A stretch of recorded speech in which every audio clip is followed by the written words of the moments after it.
हरि ओम।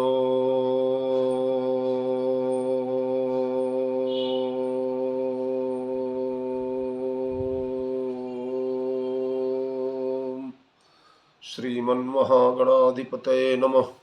श्रीराम शरणं मम। श्रीगुरवे नमः। श्रीसरस्वत्यै नमः। श्रीमातृपितृचरणकमलेभ्यो नमः। गणेश हेरम्ब गजाननेति महोदरं स्वानुभवं प्रकाशिन् वरिष्ठ सिद्धि प्रिय बुद्धिनाथ वदन्त एवं त्यजत प्रभीतिः। ओम नमः परमहंसास्वादित चरण कमल चिन्मकरंदाय भक्तजनमानस निवासाय श्रीरामचंद्राय अतुलित बलधामं हेमशैलाभदेहं तनुजवन कृशानुं ज्ञानिनामग्रगण्यं सकल गुण निधानं वानराणामुधीशं रघुपति प्रिय भक्तं बात जातं नमामि। वीणाधरे विपुल मंगल दानशीले भक्त्यार्तिनाशिनि शिव विरंचि हरीश बंदे कीर्तिं प्रदेखिल मनोरथ दे महारे विद्या प्रदायिनि सरस्वती नौमि नित्यं प्रभु समरथ सर्वज्ञ शिव सकल कला गुणधाम जोग ज्ञान वैराग्य निधि प्रणत कलप तरुणाम अपने अपने घरन की सब काहू को पीर तुम ही पीर सब घरन की धन्य धन्य रघुवीर खल दल बन दावाय नल राम श्याम घन मोर रोम रोम में वज्र बल जय केसरी किशोर जय कविता के गगन दिवाकर ज्ञान भक्ति के विमल प्रकाश पारिजात के पुष्पयाप हो जय गोस्वामी तुलसीदास श्री गुरु चरण सरोज रज निज मन मुकुर सुधारी वरनौ रघुवर विमल जस जो दायक फलचारी सियावर रामचंद्र की जय। श्री हनुमान जी महाराज की जय। गोस्वामी जी महाराज की जय। श्री राम कथा महोत्सव की जय। श्री रामचरितमानस भगवान की जय। मेरे परमाराध्य अकारण करुणा बनुडाले जगत नियंता जगदाधार सर्वतंत्र स्वतंत्र परात्पर परब्रह्म मर्यादा पुरुषोत्तम जानकी रमण सन शरण करुणा निधान परम सुजान भगवान श्री राघवेंद्र सरकार भगवती भास्वती विदेह वैजंती अघटन घटना पटीयसी जगदम्बा जानकी प्रभु चरित्र सुनने को रसिया पौरुष पराक्रम के पावन प्रयागराज श्री अंजनानंद वर्धन हनुमंतलाल जी महाराज कविकुल चक्र चूड़ामणि साहित्य आकाश के दीप्त दिवाकर गोस्वामी तुलसीदास जी महाराज भगवत कथा रस रसिक महानुभावजन आए। बड़े सौभाग्य का विषय है। सुंदर कांड के अंतर्गत महावीर हनुमान जी महाराज का मंगलमय चरित्र, जिसमें कि अभी केवल हनुमान जी मूक दृष्टा बन करके बैठे हुए हैं। हनुमान जी की भूमिका तो कुछ देर के बाद, कुछ दिनों के बाद प्रारंभ होगी। अभी केवल दर्शक बन करके हनुमान जी आंसू बहाते हुए परम विकल होकर के अम्बा जानकी के समक्ष जो महान विपत्ति का पहाड़ खड़ा हुआ है उसका दर्शन कर रहे हैं। रावण ने सीता जी को मनाया। किशोरी जी ने रावण को दुत्कारते हुए सठ सूने हरियाणे मोही अधम नीलज्ज लाज नहीं तोही आप ही सुनि खद्योत सम राम ही भानु समान परुष बचन सुनि काढ़ी यसी बोला यति खिसियान अरे सीता तय मम कृत अपमाना कटिहं तव सिर कठिन कृपाना नाहित सपदि मानु मम बानी सुमुखी हो सिनत जीवन हानि श्याम सरोज दाम सम सुंदर प्रभु भुज करिकर सम दश कंधर सो भुज कंठ की तव यसी घोरा सुन सठस प्रवानपन मोरा चंद्रहास हरु मम परितापम रघुपति विरह अनल संजातम शीतल निशित बहसी बर धारा कह सीता हरु मम दुख भारा। रावण ने सीता जी को तलवार लेकर मारने दौड़ा। सुनत बचन पुनि मारन धावा, नाहित सपदि मानु मंबानी, सुमुखी हो सिनत जीवन हानि। वाल्मीकि रामायण में तो कहता है तो सुमुखी है, वरानना है, इसलिए नहीं मार रहा हूं, नहीं तो मार ही डालता था। अब तो सीता जी कहती है तो मार क्यों नहीं डालता? जीने की अभिलाषा जिसे हो उसके ऊपर कृपा कर। अब जीने की अभिलाषा कहां है? जीवन धन ही जब पृथक हो गए तो जिए कहां? देखिए, विरह की अंतिम अवस्था मृत्यु होती है, और प्रेमी जब अपने प्रियतम से पृथक हो जाता है तो मरण ही उसकी अंतिम गति है। पानी से जब मछली अलग हो जाएगी तो मछली की अन्य कोई गति होती ही नहीं। हमारे भगवान श्री राम अगाध जलराशि है, और उसमें विहार करने वाली भगवती भास्वती विदेह वैजंती अघटन घटनापटी सी जगदम्बा जानकी एक मछली के समान है। पानी अलग हो गया है और मछली जिंदा रहे, ऐसा कैसे संभव होगा? इसलिए श्याम सरोज दाम सम सुंदर, प्रभु भुज करि कर समुदस कंधर, सो भुज कंठ की तव यसी घोरा,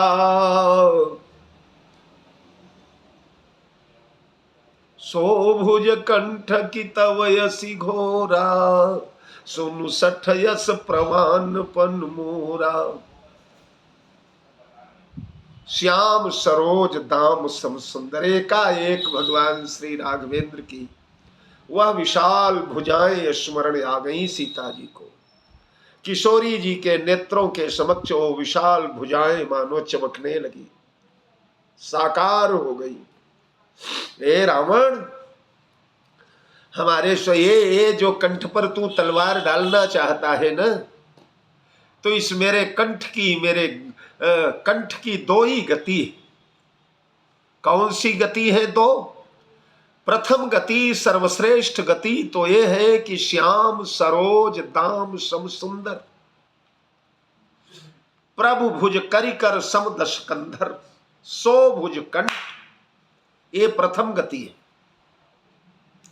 श्याम सरोज दाम सम सुंदर, सुंदर श्याम सरोज, श्यामल श्याम कमल। हमारे भगवान श्री राम श्याम कमल जैसे हैं ना। नीलांबुज श्यामल कोमलांगम सीता समारोपित बाम भागम, नील सरोरुह नील मणि नील नीरधर श्याम। तो हमारे प्रभु की भुजाएं श्याम सरोज दाम के समान है। श्यामल कमल के, नील कमल के, मालाओं के जो झुंड के झुंड है, मालाओं के समान हमारे प्रभु की भुजाएं, नीले कमल की माला। देखो, भगवान के भुजाओं की उपमा रामचरितमानस में अनेकों दिया गोस्वामी जी ने, लेकिन अभी तक नीले कमल की ये माला की उपमा भगवान के भुजा की नहीं दी गई। इन भुजाओं की अनेक उपमाएं हुई हैं, जैसे अरुण पराग जलज भरनी के, शशि भूष यही लोभ यमी के। इन भुजाओं को सर्पाकार कहा गया, विशाल मत्त नाग के समान। और जैसे नाग के फण होते हैं, वैसे ये भगवान श्री राम के अंगुलियां हैं। उनके द्वारा सिंदूर लेकर किशोरी जी के मांग में डाला जा रहा है। तो शशि भूष यही लोभ यमी के। फिर कारिकर सरिस सुभग भुज दंडा, कारिकर सरिस, मत्त गजेंद्र के शुंड के समान भगवान की भुजाएं। जैसे शुंड ऊपर से मोटी और नीचे धीरे धीरे पतली होती जाती है, ऐसे भगवान की। काम कलभ कर भुज बल सीवा, हाथी के बच्चे की सूंड जैसी होती है, ऐसी भगवान की भुजाएं। किशोरावस्था में वर्णन की गई हो। जब 15 वर्ष के थे भगवान, तब भगवान के भुजाओं का ऐसा वर्णन हुआ। तो ये भुजाएं हाथी के सुंड के समान, हाथी के बच्चे के सुंड के समान, सर्प के समान, ये सब उपमाएं दी गई। पर कमल के माला की उपमा भुजाओं को नहीं दी गई। भगवान के हाथों को कमल कहा गया, मुख को कमल कहा गया, नेत्र को कमल कहा गया, रूप को कमल नील कमल कहा गया, नीलांबुज श्यामल कोमलांग। पर कमल की माला की उपमा भगवान के हाथों की नहीं दी गई। यहां किशोरी जी ने कमल के माला की उपमा दिया। क्यों? नाना प्रकार के विद्वानों ने नाना प्रकार की उत्प्रेक्षाएं की है इसमें। बांधवगढ़ के राजा रीवा नरेश महाराज रघुराज सिंह, उन्होंने अपने रामचरित्र में लिखा है कि एक महात्मा जी थे। उन ऋषि ने एक सुंदर पुष्करणी बनाया था, एक सुंदर यानी सरोवर बनाया था। उस सरोवर में नील कमलों को की भरमार थी, नीले नीले कमल से बिल्कुल वह सरोवर भरा हुआ था। एकाएक एक दिन वहां पर रावण पहुंच गया, और जब रावण पहुंच गया तो रावण को नील कमल से बड़ा बैर था, क्योंकि उसने सुना था ब्रह्मा जी के द्वारा कि नीलांबुज श्यामल कोमलांगम बनकर के जिस समय भगवान आएंगे तो उन्हीं के द्वारा तू मारा जाएगा। तब से लेकर के नील कमल से बैर ही ठान लिया।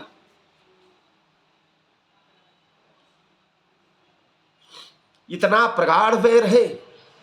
ऐसा ही तो कंस का था।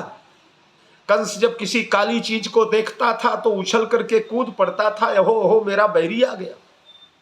अगर कभी भोजन करते समय दाल में छौंक लगाया हुआ काला जीरा देखा तो वो उछल के कूद कर खड़ा हो जाता था।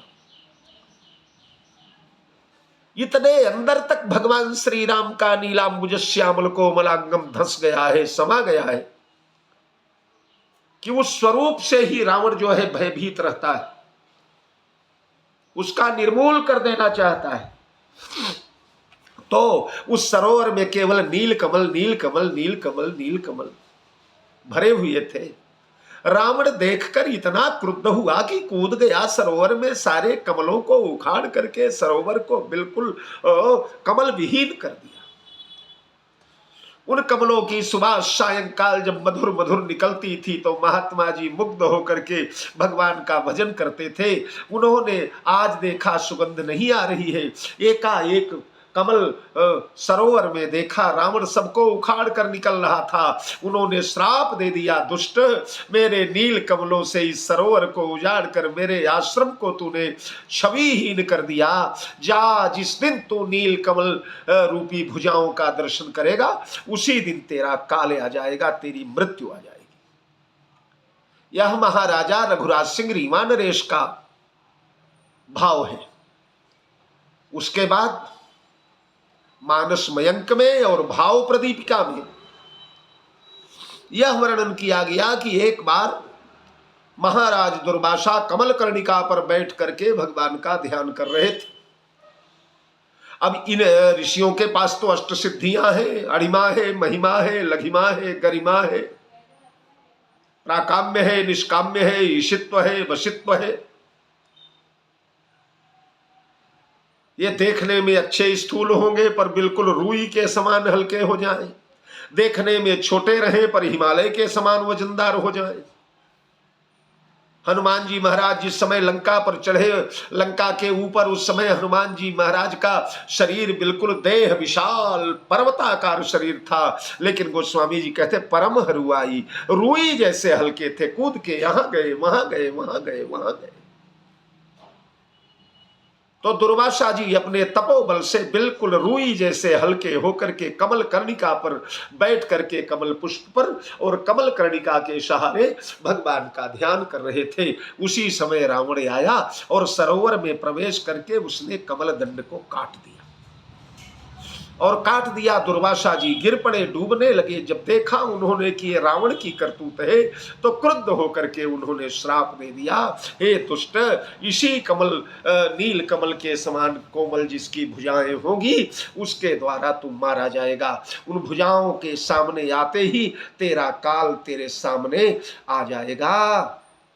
इस प्रकार महाराज श्याम सरोज दाम सम सुंदर, हमारे भगवान की भुजाएं श्याम कमल के माला के समान है। जैसे माला एक फूल के बाद दूसरा फूल, तीसरा फूल, वैसे भगवान की भुजाएं यहाँ से गठीली, फिर मछलियां निकली है। फिर आजकल जिसको क्या बोलते हैं, वो छोटे छोटे जो वो आते हैं भुजाओं में लोगों के, तो फिर उसके बाद हाथ का गुठना आ गया, हाँ हाथ का ये भाग आ गया, ये भाग आ गया। तो जैसे कमल के पुष्प लगे रहते हैं, ऐसे भगवान की सुंदर सुंदर भुजाएं। श्याम सरोज दाम सब सुंदर, प्रभु भुज करि कर सम दस कंधर। और यहाँ कई विद्वान बड़ा बढ़िया अर्थ करते हैं और समीचीन भी है, उचित भी है कि श्याम सरोज दाम सम सुंदर, हमारे भगवान श्री राम तो श्याम सरोज दाम के समान सुंदर है। भगवान का शरीर ही श्याम सरोज की माला है। माला में अनेकों पुष्प लगते हैं, तो कहीं ललाट है, कहीं नेत्र है, कहीं नासिका है, कहीं अधर है, कहीं ओष्ठ है, ठोड़ी है, कान है, भुजाएं हैं, बाहु है, ये सब अनेक अनेक कमल है। तो अनेक कमल हुए तब न माला बनी। इधर से घूमती चली गई, फिर इधर से घूमती चली गई, इस प्रकार ये माला बनकर के तैयार। तो ये शरीर भगवान श्री राम का श्याम सरोज दाम सम सुंदर है, नील कमल के समान सुंदर है। ये शरीर का वर्णन हो गया। हाँ, अब प्रभु भुज कर, अब भुजाओं का अलग से वर्णन कि शरीर तो नील कमल के माला के समान भले ही बड़ा सुंदर, सुकोमल, स्निग्ध, सुशीतल और सौम्य दिखता हो, लेकिन भगवान की भुजाएं जो हैं हाथी के सुंड के समान मजबूत, सुदृढ़ और मोटी मोटी है। वो भुजाएं तुझे नहीं छोड़ पाएंगी दुष्ट। प्रभु भुज करि कर सम दस कंधर, काम कलभ कर भुज बल सीमा, सो भुज करि कर सम दस कंधर। हे रावण, अब ध्यान दीजिए, वह भगवान की भुजाएं श्याम सरोज दाम सम सुंदर। यहां दो दो दो उपमाएं दी गई हैं भुजाएं की, और दो व्यक्ति भी हैं। एक सीता है और सामने रावण खड़ा हुआ है। तो एक उपमा सीता, ध्यान दीजिए, चौपाई थोड़ा सा कठिन है सुंदरकांड की। भला सुंदरकांड उतना सरल नहीं है जितना लोग सोच लेते हैं। गाने को तो सुंदरकांड मंडलिया देश में बहुत है, बड़ा प्रिय है सुंदरकांड, बड़ा प्यारा है, पर उसके गूढ़ रहस्य में प्रवेश करने के लिए महाराज इतना सरल नहीं है। दो उपमाएं भगवान के भुजाओं की, एक नील कमल के माला के समान और दूसरे हाथी के सुंड के समान। तो ये दो उपमाएं क्यों? इसलिए कि ये दोनों उपमाएं दो लोगों पर प्रयुक्त हो रही है। नील कमल की माला के समान भगवान की उपमा, जो भगवान के भुजा की उपमा, वो अपने लिए, मेरे लिए वही भुजाएं नीले कमल की माला के समान है। नील सरोज की माला, श्याम सरोज की माला है मेरे लिए। जैसे माला गले में पड़ती है, वैसे वो भुजाएं मेरी गले में सुशोभित होती। तो मेरे लिए भगवान के कर कमल माला के समान है, और तेरे लिए करिकर समदस कंधर, हाथी के सूंड के समान है, मसल करके रख देंगे। श्याम सरोज दाम सम सुंदर, सो भुज करि कर सम दस कंधर। हाँ, मेरे लिए अगर कमल है, मृदुनी कुसुमादपि,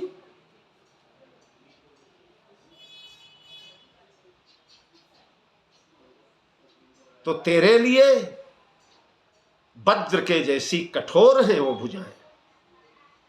देखिए जिस समय वो अभी वो दोहा मैंने कहा था, नील सरोरुह नील मणि नील नीरधर श्याम, जब महाराज मनु के सामने भगवान प्रकट हुए तो मनु ने 3 रूपों में भगवान को देखा। तो इसका रहस्य बड़ा गहरा है। 3 रूपों में देखने का तात्पर्य क्या है? पहले भगवान नीले कमल के समान दिखाई पड़े। महाराज मनु ने प्रणाम किया। भगवान ने कहा, संतुष्ट हो ना इस रूप से? नीले कमल के समान सुंदर सुवासमय और सुंदर स्निग्ध और सुंदर सुकोमल बनकर के मैं आया हूं। मनु ने कहा, महाराज लेकिन कोमलता से ही जगत का कार्य थोड़े चलेगा। कोमलता से हम जैसे भक्तों पर तो आपकी कृपा बरस जाएगी, विभीषण जैसे भक्त कृतकृत्य हो जाएंगे, सुग्रीवादि कृतकृत्य हो जाएंगे, लेकिन महाराज रावण कुंभकर्ण मेघनाद इनका क्या होगा? कमल बनकर के इनका क्या बिगाड़ पाइएगा आप? तो उनके लिए कठोर होना पड़ेगा। वज्रादपि कठोराणी मृदूनि कुसुमादपि, बिना कठोरता के वो मरेंगे कैसे? परित्राणाय साधूनाम विनाशाय च दुष्कृताम, असुर मारि थापहि सुरन राखई निज श्रुति सेत। तो परित्राणाय साधूनाम तो इस कमल सुकोमल स्वरूप से संभव हो जाएगा, लेकिन विनाशाय च दुष्कृताम के लिए कमल कैसे सफल होगा? तो भगवान ने तुरंत रूप बदला। बोले, ये देखो नील सरोरुह नील मणि, अब मैं मणि बन जाता हूं, वज्र बन जाता हूं, कठोर बन जाता हूं। राजन अब संतुष्ट है? राजा ने कहा, अब तो और गड़बड़ हो गई। बोले, क्या गड़बड़ हो गई? बोले, जब आप वज्रवत कठोर हो जाएंगे तो हम जैसे भक्तों पर द्रवीभूत कैसे होंगे? तो ना तो केवल कोमलता चलेगी, ना तो केवल कठोरता चलेगी। तो भगवान ने कहा, ये लो तीसरा रूप तैयार है। क्या? बोले, नील नीरधर श्याम, मैं नीला मेघ नीला बादल बन जाता हूं। तो नीला बादल कठोर भी है और कोमल भी है। अगर स्वाति की बूंदें बरसाकर जगत को तृप्त कर देता है तो बड़े बड़े ओले बरसाकर, पत्थर बरसा करके, बाढ़ ला करके जगत को मिटा भी देता है। वो आवश्यकता पड़ने पर सुकोमल हो जाता है, आवश्यकता पड़ने पर कठोर हो जाता है। तो ये जो सरसिज, ये जो मेघ है, बादल है, नीरधर है, ये कठोर भी है और कोमल भी। तो उसी प्रकार भगवान की भुजाएं एक ही है, पर एक के लिए कोमल है और एक के लिए कठोर है। सो भुज कंठ कि तव यसी घोरा, तो या तो भुजाएं मेरे कंठ पर पड़ेंगी, हाँ, चरम सुख की अवस्था तो यही है कि वो भुजाएं कंठ में पड़ जाएं, मिलन हो जाए प्रियतम का। देखिए, विरह की शांति 2 ही प्रकार से होती है, या तो संजोग हो जाए और या तो प्राणोत्सर्ग हो जाए, मृत्यु हो जाए। तो संजोग कैसे होगा? बोले, सो भुज कंठ, और मृत्यु कैसे होगी? कि तव यसी घोरा, मेरे गले पर तेरी तलवार चल जाए। सो भुज कंठ संजोग है और तव यसी घोरा मृत्यु है। तो सो भुज माने राम के भुज, दूसरे के भुज नहीं, केवल श्री राम की भुजाएं शोभा इस कंठ की बढ़ाएंगी। अगर तू ये सोचता है कि ये कंठ तेरे भुजाओं के लिए है, तेरी भुजाएं इन कंठों की माला बनेगी, तो अरे दुराचारी क्रूर कर्मा, तेरी भुजा नहीं, तेरी भुजा में दिखने वाली ये जो अशी है, ये मेरे कंठ की माला बनेगी। तो अगर संजोग हुआ, मिलन हुआ, सुख हुआ, तो सो भुज ठाकुर जी के भुजाओं की ओर देखूंगी, और अगर वो नहीं सुलभ हो पाया तो तव यसी घोरा। अब कई विद्वान कहते हैं इसमें दैन्य है, शरणागति है, पराजय है सीता की, तलवार की याचना कर रही है कि मुझे मार डाल। एक बार जिस रावण को कुत्ता कह चुकी,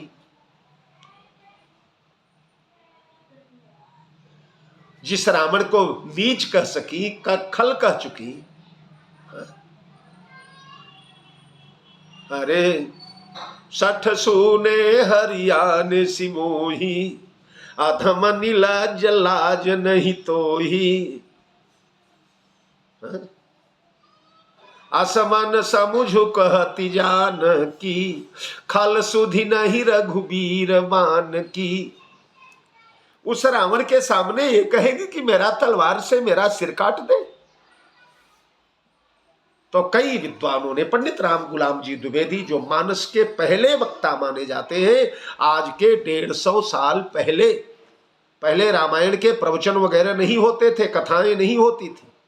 पहले गांव में कुछ पढ़े लिखे लोग 100-150 साल पहले बुजुर्ग लोग बैठ जाते थे, एक एक चौपाई पढ़ते थे अपने यथा मति गति। हाँ, पहले तो अर्थ भी नहीं छपे थे ग्रंथों के, तो पढ़ पढ़ करके उनका सीधा साधा अर्थ बताया करते थे लोग। फिर एक एक चौपाइयों के अनेकों अर्थ, अनेकों प्रकार के प्रवचन, अनेकों प्रकार की व्याख्या, अनेकों प्रकार की एनालिसिस। ये जो प्रारंभ हुई उसके जन्मदाता पंडित राम गुलाम द्विवेदी मिर्जापुर उत्तर प्रदेश के थे। हनुमान जी महाराज की सिद्धि थी। हनुमान जी महाराज ने प्रत्यक्ष दर्शन दिया था राम गुलाम द्विवेदी जी को। उनके जीविकोपार्जन का पूरा जुगाड़ हनुमान जी महाराज जमाया करते थे। लोहदी महावीर पर जाकर निरंतर रामायण जी का पाठ हनुमान जी को सुनाते थे। बड़ी विलक्षण बात है सज्जनों, पंडित राम गुलाम द्विवेदी जी वहां के लोग बताते हैं, जब पाठ करने लगते थे तो हनुमान जी महाराज उसी तरफ मुंह करके और रामायण जी का पाठ सुनते थे। जिस दिन उनके प्राण छूटे उस दिन पंडित राम गुलाम द्विवेदी जी बाएं तरफ हनुमान जी के बैठ के रामायण का पाठ कर रहे थे। हनुमान जी महाराज का मुंह बाएं के तरफ घुमा हुआ था और बस हनुमान जी महाराज ऐसे घुमाए हुए मुंह, और महाराज राम गुलाम जी ने शरीर छोड़ दिया और हनुमान जी ने इधर से इधर मुंह किया ही नहीं, बस ऐसे आज भी जाइए तो बाएं तरफ हनुमान जी महाराज वहां के मंदिर में देखते हुए मिलेंगे आप। ओ महाराज राम गुलाम द्विवेदी जी प्रतिदिन जाया करते थे हनुमान जी महाराज का। लोमस ऋषि ने स्थापना किया था उन हनुमान जी की लोहदी महावीर दर्शन के लिए। एक दिन क्या हुआ, घनघोर बरसात थी। उनका नियम था जब तक हनुमान जी का दर्शन करके 5-11 दोहा उन्हें रामायण न सुना दे तब तक किसी भी प्रकार से महाराज राम गुलाम द्विवेदी जी अन्न जल नहीं ग्रहण करते थे। गंगा के किनारे पंडागिरी का कार्य था। अनंत चतुर्दशी की तिथि आई। भाद्रपद मास में जो अनंत चतुर्दशी आती है, जजमानों का आना जाना बहुत लगा रहा, दिन भर नहीं जा पाए। रात्रि में भोजन को बैठे तब याद आया, ओ हो हनुमान जी का दर्शन तो हुआ, थाल छोड़कर भागे। एक छोटा सा नाला पड़ता है, अभी भी है, अब तो सूख गया समय के अनुसार, केवल बारिश में ही जल, उस समय गंभीर जल रहता था। महाराज प्रचंड छोटे छोटे नाले बरसात के दिनों में, क्षुद्र नदी भर चली तोराई, जस्थो रेधन खलबोराई, कूद पड़े उस नाली में। एक विशाल शरीर के ब्राह्मण देवता ने बाहें पकड़ लिया, बोले मर जाओगे, इतना बढ़ा हुआ नाला, मर जाओगे। उन्होंने कहा नहीं महाराज, हम तो बिना दर्शन के नहीं मानेंगे। तो उन्होंने कहा मान लो कि तुम्हें दर्शन हो गया। तो बोले ऐसे कैसे मान लूं? बोले मैं ही हनुमान हूं, ऐसा मान लो। बोले आप हनुमान हैं तो जो सीता जी को विराट रूप दिखाया था उसका दर्शन करवाइए। और हनुमान जी ने जब वह रूप बनाया तो महाराज थरथर आकर मूर्छित होकर के गिर पड़े।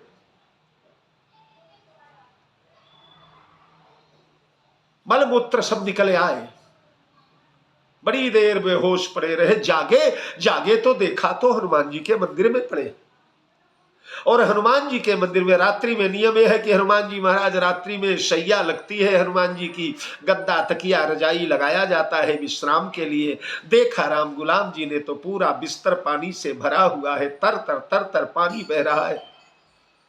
हनुमान जी महाराज नदी में से उठा करके लाए थे उनको। तब हनुमान जी ने अपनी एक मूर्ति दिया और बोले जाओ, जब कभी जीविकोपार्जन की कुछ जरूरत पड़े तो इसी मूर्ति से याचना करना, मिल जाएगी। और वह मूर्ति तकिया के नीचे रखते थे, वो छोटी सी मूर्ति पीतल की। जब कभी कुछ जरूरत पड़े तकिया उठावे तो 8 आना 4 आना रुपया 2 रुपया निकल जाए उसमें से। उन महाराज राम गुलाम जी ने रामायण के प्रवचन की नींव डाला एक प्रकार से। वो थे बाबू अंबिका प्रसाद गार्ड थे। अब इन सबकी कथाएं सुनाने लगे तो बड़ा समय लगेगा। तो मानो सीता जी यहां देखिए 2 बातें हैं। सोभुज कंठ की तव यसी घोरा, यहां दैन्य नहीं है सीता के मन में कि तलवार लेकर मार दे मुझे, मैं मर जाऊं। है ये तो विश्वास कहां, रक्षयिष्यति विश्वासो, भगवान मेरी रक्षा करेंगे, वैष्णव का परम यह विश्वास होना चाहिए।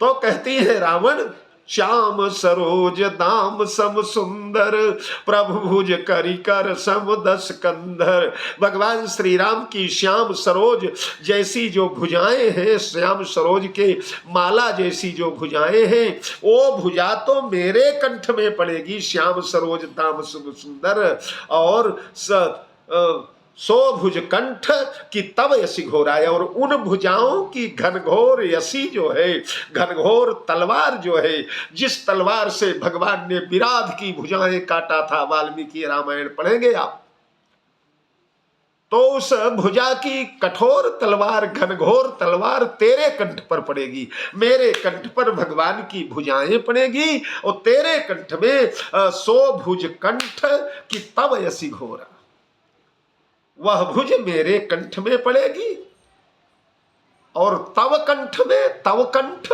तव यसी घोरा, कंठ तव और असी घोरा, तेरे कंठ में उन भगवान श्री राम की कठोर भुजाएं पड़े, कठोर तलवार पड़ेगी। अरे सो भुज कंठ की तव यसी घोरा। और यहाँ कितव शब्द जो है, यहाँ श्लिष्ट, कई विद्वान कहते हैं यहाँ श्लिष्ट अलंकार है। सो भुज कंठ की तव यसी घोरा, वह भुज कंठ में पड़ेंगे, की माने या तो तेरी तलवार पड़ेगी, पर कुछ विद्वान कहते हैं नहीं, सो भुज कंठ, वह भुजाएं मेरे कंठ में पड़ेंगी। और कितव यसी घोरा, कितव, सो भुज कंठ कितव, की और तव को अलग न पढ़े। कितव, कितव माने, कितव माने कपटी, कितव माने धूर्त, कितव माने चोर, कितव माने छलिया, कितव माने धोखेबाज। हे कपटी, हे कितव, हे दुष्ट, वो भुजाएं मेरे कंठ में पड़ेगी और वो तलवार भगवान के भुजा की जो है वो तेरे कंठ में पड़ेगी। सो भुज कंठ की तव यसी घोरा, सुनु 60 यस प्रमाण पन मोरा। अभी इस चौपाई की व्याख्या शेष है, कल हम लोग पुनः इसी की चर्चा करेंगे। जय जानकी जीवन। बहुत बहुत साधुवाद।